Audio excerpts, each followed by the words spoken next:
Hey Brendan, have you listened to the Lightning Saga yet? The what saga? It's from Epic the Musical.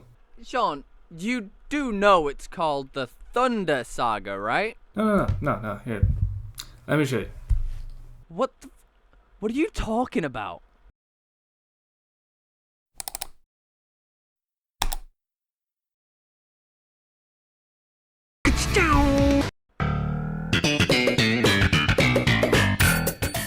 It is here.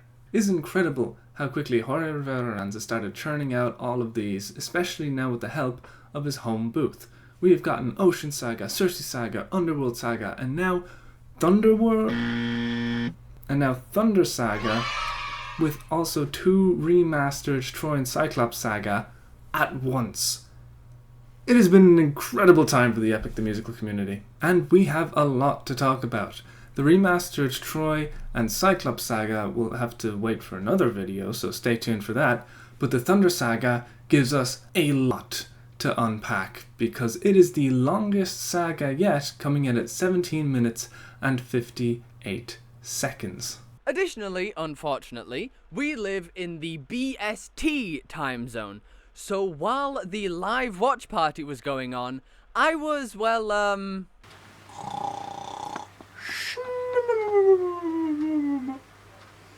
yeah, and since it is now privated, I don't actually know what animatics were used for this release. So I'm going to have to go off what Jorge has posted since and try to piece it together.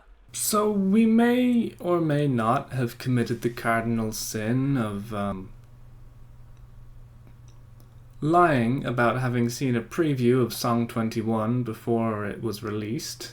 So the Thunder Saga for Epic the Musical releases on July the 4th, and you are never gonna guess what Jorge has sent us. We have been sent a clip, and we have been told to give you a preview of Song 21. So I'm gonna call up Brandon, and we're gonna give you a live reaction. Are you ready? Ah! I can't wait. Okay. Load it up. I wanna see! I've been waiting for this all day.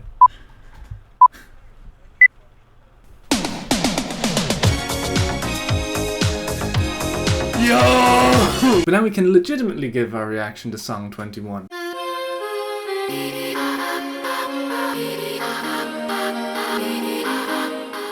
Suffering is one of 2 songs that remained completely unknown up until their release. Well, except for their titles being leaked on the wiki, but let's forget about that. And I can see why Jorge wanted that to be the case. These songs take place right after Odysseus has sang Monster, and we're heading into Act 2 now, and this is where we begin to see the effects of that decision that Odysseus has made to become more ruthless. These next 2 songs are also the only 2 songs to not be based on the events that happened in Homer's The Odyssey, which is just another reason why you shouldn't use Epic the Musical as a substitute when making an academic paper on Homer's The Odyssey. So anyways, the actual song itself. We begin with the most unique sounding vocal beats that we've had in the musicals so far, followed by Penelope's theme and Penelope's voice? We hear the theme not on our usual viola, so I believe that something might be up with this. As Odysseus and Penelope converse with each other, some sharp-eared listeners would hear between Penelope's invitations for Odysseus to come into the water, there are a few discrepancies that people might pick out. Although Jorge will be known for making a few errors when it comes to numbers. But it's been 12 long years, oh, 12 long years, 12 long years, 12 long years, 12 long years, 12 long years, 12 long years. I am pretty sure that Odysseus has been hammering on about the fact that he's getting home to his son and wife, and not a daughter.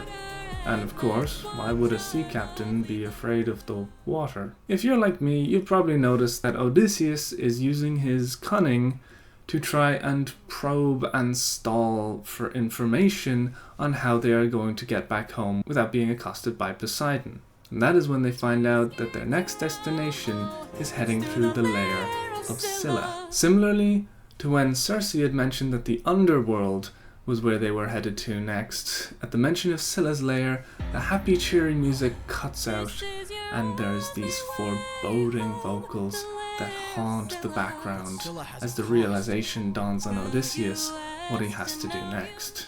As the motif of the sirens singing about taking Odysseus' suffering away, we head into our next song. We suddenly hear a familiar sound effect that we haven't heard since the Cyclops saga.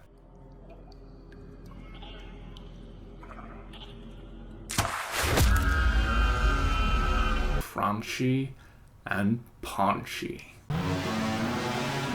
Yeah, I know exactly what you are. A siren. As the siren screams, we are definitely sure that after Monster, Odysseus has changed. And this is made very apparent by this sort of synth brass that hits us to show that he is now acting with ruthlessness as he has learned from Poseidon. As Odysseus exposits and explains how he resisted the siren song and all the different mistakes that the siren had made, his crew has also changed and is following his lead in becoming far more ruthless, and they are getting this done. However, I must admit that during this song, both myself and Brandon burst out laughing when Odysseus put out the line talking about maybe it's about 12 years or so that they've been away from home. Been away from home for about 12 years or so. Yeah, numbers are hard. Mistakes are made on both ours and Jorge's end sometimes. Different Beast really starts to ramp up as the whole crew joins in and begins to chant about how they are a different beast now and follow the orders of Odysseus to cut off the tails and let the sirens drown. Even after the sirens plead in this dissonant harmony, they are thrown into the waters as their screeches are so harrowing. Yet Odysseus is uncaring as he gives the order to kill them all. So the first animatic I'm going to be talking about actually is at the end of the saga, as the music accompanying it is at the very end of Thunderbringer. But this incredible animatic by Anoa Velasco, again, apologies on pronunciation, was used as a trailer for this saga. We start off with a wide, medium, almost cowboy shot of Odysseus sinking into the water, before cutting to a wider, further away shot showing us Odysseus sinking from the surface. And as we cut back to the first shot, now progressed further as he's sinking more, we see him reach out his hand towards the camera or towards the surface. As we have these flashback moments of Penelope and Telemachus, and then another of all three of them together looking very happy, as Odysseus accepts his fate and sinks deeper, falling into the abyss as we cut to the title. I really like how this animatic was shown to us first. Before the release of the saga, this was shown to us, showing us these beats from the end of this saga, showing Odysseus giving up, where the last song we got was Monster in the Underworld saga. It left us wondering, what the fuck happens in this saga to get him from calling himself the monster, being ready to take on anything, to giving up and drowning? And the saga does not disappoint. The lair of Scylla. This is probably the most haunting song in the musical so far, which is saying something because that's competing against the underworld, where all Odysseus could hear was screams. But the ambience, as soon as it starts, is just chilling. The voice of Scylla, played by kjburkhauser, sorry about pronunciation, echoes in the darkness. Eurylochus takes this moment to talk to Odysseus and say that the little secret he's been keeping and wanting to talk about since the Circe saga is that he was the one who opened the windbag while he was asleep. This shows that not even his closest right-hand man and friend Eurylochus can be trusted. Right as they were about to reach home, it was Eurylochus that opened the windbag, blew them off course to Poseidon, where hundreds of his men were killed. How can Odysseus trust his crew if he can't even trust Eurylochus? Odysseus remains fairly quiet, deep in thought, as he knows what he has to do to get through the lair of Scylla, and so he gives the order to light up 6 torches and hands them to each individual crew member, while literally keeping the rest of the crew in the dark about what's about to happen. Scylla sings about how Odysseus and her are not so different. They know the price they need to pay, and they will do anything they need to survive.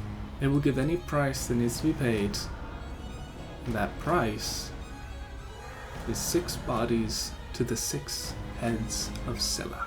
Odysseus calls for the crew to row for their lives, feigning hope that they will get away, but he knows very well that one of those men holding those 6 lit torches are going to be taken overboard. As Scylla sings and is harmonized with herself by pitching the voices up and down, which creates this phenomenal vocal effect, we hear the crewmates scream.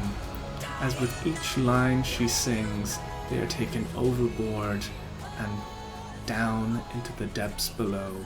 The next animatic we got was another trailer, but this time revealing to me, and maybe a few others who didn't already know, the voice that will be playing the character known as Scylla. This incredible animatic is made by Smulio, or the Smulio, and opens with Eurylochus approaching the camera, with the only source of light in the frame being the torch that he's holding, before cutting to this over-the-shoulder shot that's been used multiple times throughout multiple Saga releases, where they're looking over their shoulder back at the camera. We then pan past Eurylochus into the darkness, where Scylla is revealed, then swiping in front of the camera this dark figure before cutting to a wider shot of Scylla in her full form.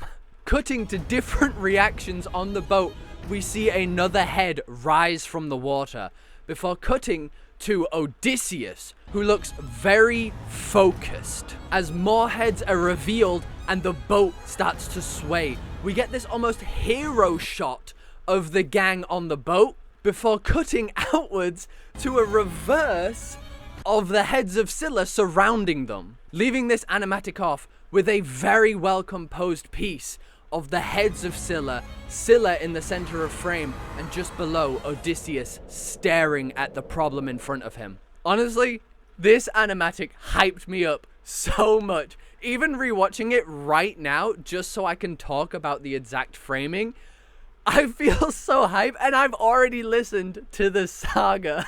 Odysseus hopes in the chaos that maybe in their panic to get away from Scylla, no one would notice the very obvious sacrifice that was set up with the torches, but someone did notice. The person he gave the orders to light those torches.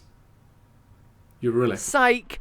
Just before we go into Mutiny, there is actually a second animatic for the song Scylla. This animatic. Holy shit! Now, I am never one to sit and play favorites or say that I prefer one over the other. But good fucking lord, it is hard not to. This animatic is so visceral. I think it is literally our most gruesome animatic that we have ever seen for Epic, or at least specifically ones released by Jorge. But holy shit, this animatic. Animated by Elian ZIS, or Elian's IS. I'm not sure how that username should be said. And storyboarded by the previously mentioned Smulio. We start with Odysseus quickly turning towards the camera. As he says, "Run for your lives," we pan out and see one of the heads of Scylla come crashing down behind him. Cutting into a close-up of one of Scylla's heads, with one of the crewmates bleeding, dangling from their teeth. I mean, it really gives Attack on Titan vibes, which of course it would. As Jay has openly said, he is very much inspired by that when thinking of these animatics. As this shot continues, we see the head of Scylla rise and rise, showing us just the sheer size that they're facing. The perspective of this shot is ridiculous and so well done. As another head of Scylla comes in, as the crew member is dropped and eaten by the other one. Cutting to another member of the crew with hard light covering one side of their face from their torch. They turn around behind them as they hear a sound, as another one of Scylla's heads comes in from the background, slamming into the foreground and crunching the crew member in half. The blood effects in this animatic are intense. We then get these reaction shots of another member of the crew as they start to row away even faster, because, I mean, fucking I would. The next shot is an establishing shot of the boat looking so tiny in comparison to the actual full size of Scylla as she stands above them. We then see a glimmer of hope as we're shown the light at the end of the tunnel before quickly panning out, dimming the light smaller and smaller in frame as the boat appears and more crew members are taken by Scylla. We then get this beautiful, almost impact-like shot showing only black and red as a member is split in half. Holy fuck, this is gruesome. We then see another crew member, possibly Eurylochus, holding a torch. As he's seeing what's going on, he helps another crew member to their feet before throwing them the torch, now figuring out that the torches mean you're gonna die. And as more crew members get eaten and blood splatters all over the deck of the ship, a single torch lands covered in blood, as now every member of the crew is aware what Odysseus has done. And as the boat sails into the light, we see the deck covered in blood and pieces of the ship missing, as we are shown the aftermath of Odysseus's decision. And we get this match cut between the face of Scylla and Odysseus as they agree that they are the same. The final shots being Eurylochus covered in his crewmate's blood, staring at Odysseus, no longer seeing him as a captain. Eurylochus is pissed.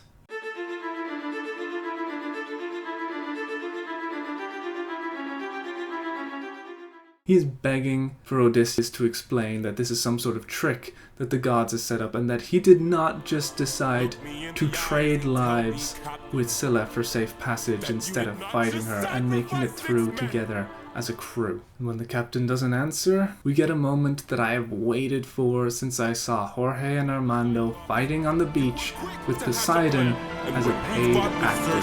It was you who left behind no man. But when we saw this monster, we didn't take a stand. We just ran. Say something! I can't!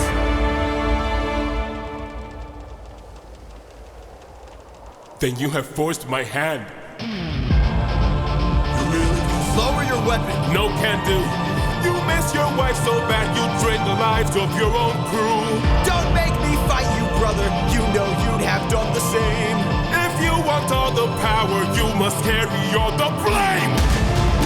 Eurylochus, Eurylochus, Eurylochus. Odysseus, Odysseus, Odysseus. There is no price he won't pay.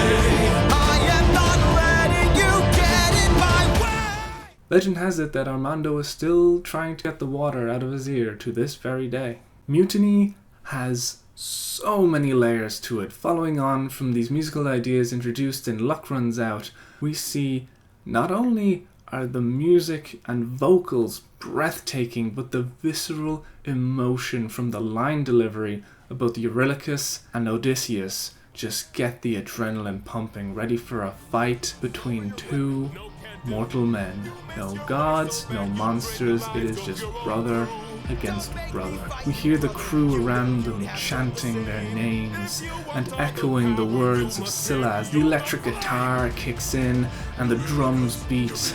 Odysseus begins to show the true feelings that he's developed after finding out that Eurylochus was the one to open the windbag. And he will not let Eurylochus get in his way of getting home any longer.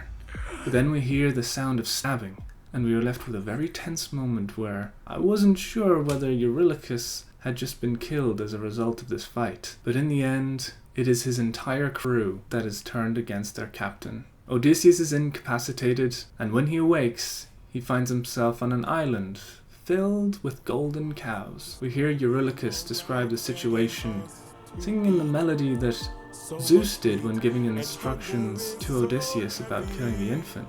In this moment of utter despair, we hear Eurylochus address Odysseus not as a captain, but as something as informal as Odie. He is completely given up, and in this moment they are no longer captain and crewmate, but they are friends. And Eurylochus is asking Odysseus, as a friend, that they should give up, that they should stay here, make food out of these cows, so what if it is either a day, a week that they survive? The hunger drives them mad.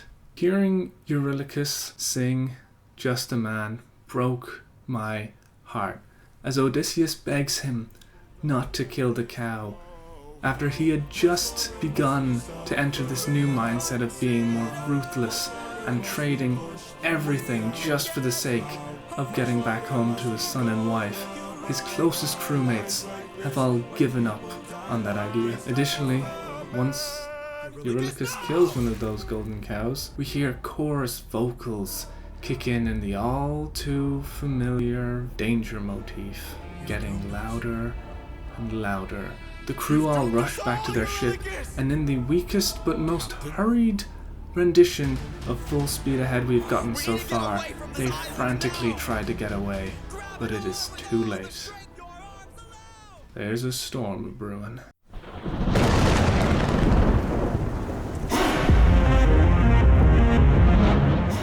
Thunderbringer actually has 2 animatics released by Jorge that I have seen. The first one is an animatic by Samantha Art. As we start above the boat as a bolt of lightning comes streaking down, almost in the shape of an eagle or a hawk. But since it's Zeus, I'm gonna go with eagle. And as the bolt comes crashing down onto the deck of the boat, shockwaves burst out around as the lightning starts to form into the figure of Zeus. As we pan in to probably the hottest depiction of Zeus I've ever seen.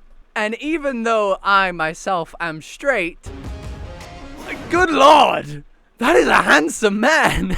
And as the very hot Zeus stands there menacingly, his eyes stop glowing as he focuses in on the crew. We get this 90-degree panning shot of Zeus matching the beat of the song as we start to pull closer, really just showing his immense presence on the boat. And as he stands there with his hands by his sides, we see the lightning form almost veins up his arms. As we can tell from the way he stood, he's not here to fuck around. As we get this reaction shot from Odysseus and Eurylochus standing there in pure fear of who is in front of them. Finishing this animatic out, we get a close-up of Zeus giving us the cuntiest smirk known to man.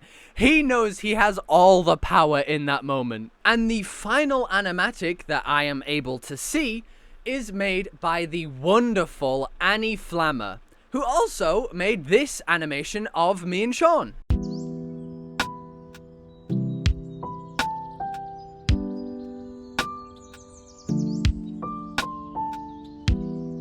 Which we use on the streams that we do once every blue moon. This animatic is depicting Odysseus' choice at the very end of the saga, where he chooses himself over his crew. We start out with a shot of Odysseus pointing towards the camera before it is revealed in a larger, wider, almost establishing shot.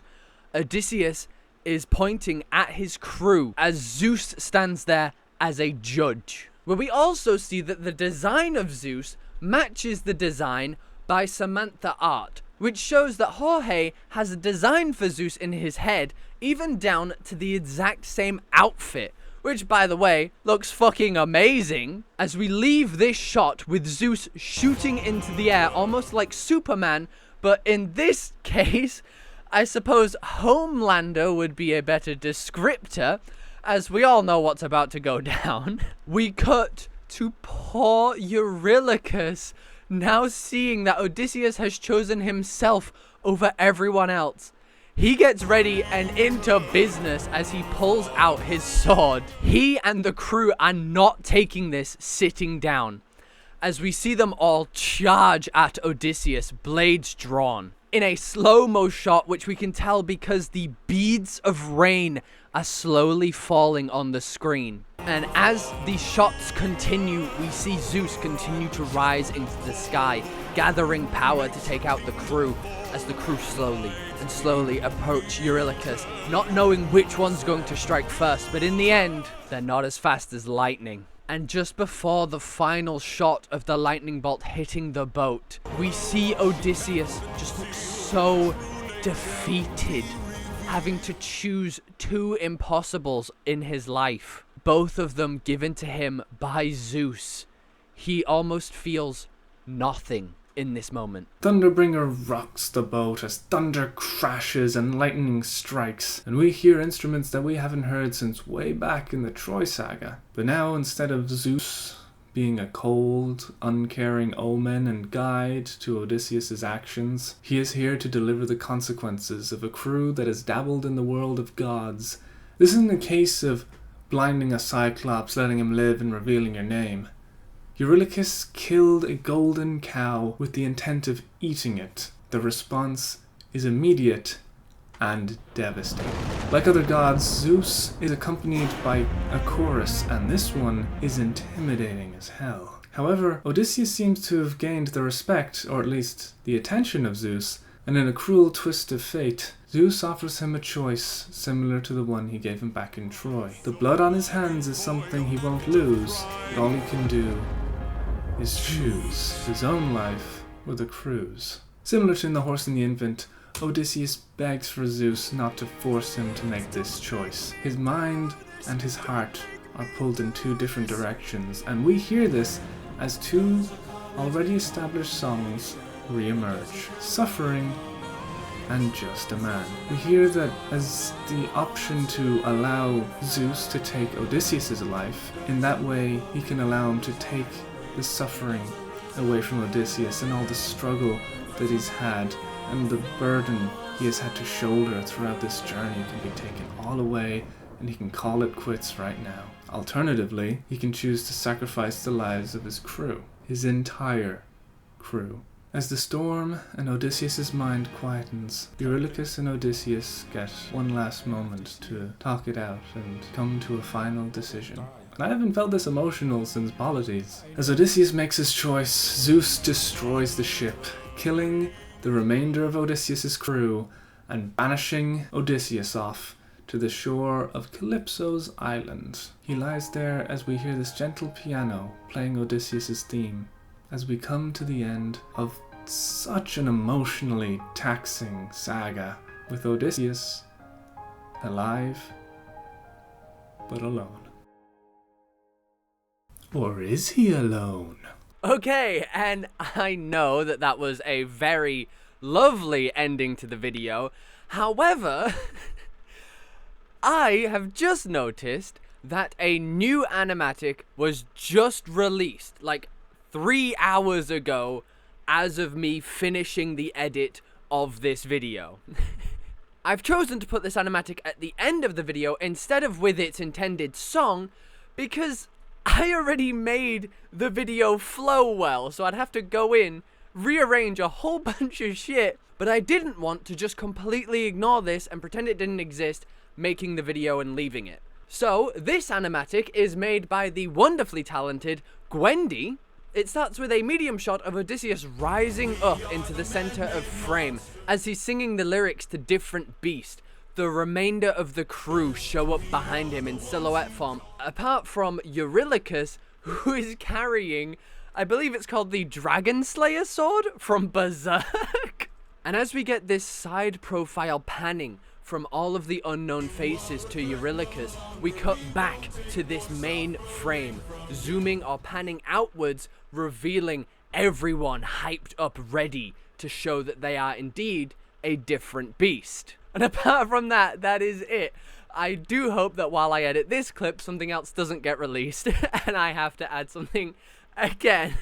But thank you very much for watching.